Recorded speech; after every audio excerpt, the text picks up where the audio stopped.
Guys, mayong gabi. New setup sa piso wifi. DIY ko without custom board. So, susubong i-share ko sa inyo ang akon nga DIY. So, sa luyag da mag-build, dyan isa nyo na ni. So, una, material, coin selector. Ako na nga coin selector do mga 2018 ko pa na nga coin selector. Dason yari ko step down converter from 12 volts to 5 volts. So naari nga to yung isa ka material mo na siya ang OPI, may SD card kag gapadlagan sa USB tulan. So pinaka-importante ari siya ang power supply nga 12 volts 5 amperes. So mo gini siya pinaka-importante. Siya gini ang gapandar sa tanan.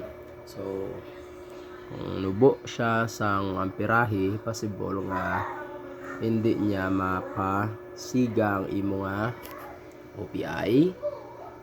At the same time, hindi niya matagaan sang mayo nga voltahe ang imo nga ng coin selector.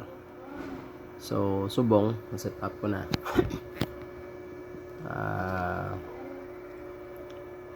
Ang coin selector positive kag negative direct na siya sa aton nya step down. Then sa step down nagadlagan dito sa OPI. Si OPI naga-avoid data sa aton nya coin selector. So no need na ta mag custom board. Amo na siya ang setup. So susubong testingan ta, connect ta sa aton PC kung mag-work. So kadali lang gid saksak ta. Para siya ato na nagsiga na.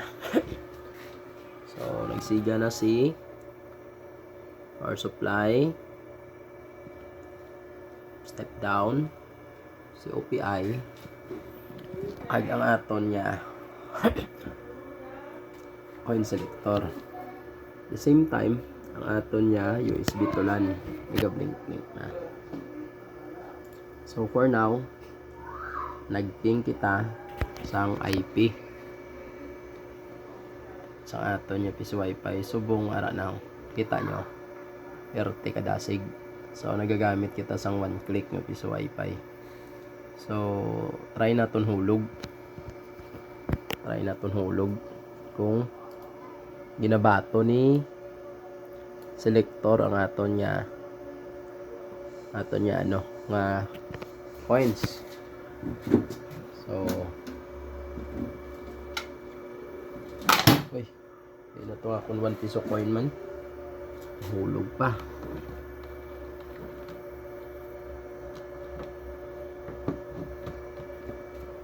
Tatadi sa 1 piso coin. So mayari ko di 2 ka piso. 2 ka piso mapisting tahulog. So taantas sa sang plastara ng ato yung sipon na makita ninyo kung maghulog. Sorry na lang.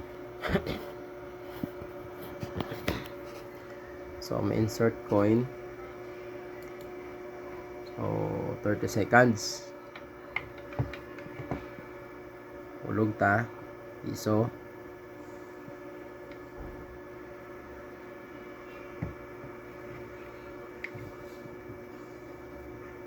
Good, basta may bulutangan. Hulog ta piso. Tanya may piso nga nagwa. So may piso nga nag-credit. At the same time may 15 minutes.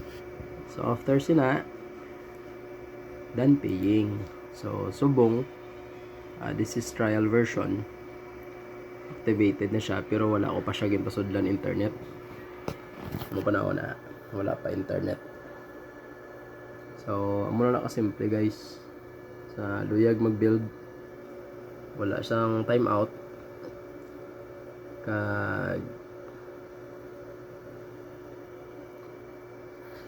simple lang gid niya diagram.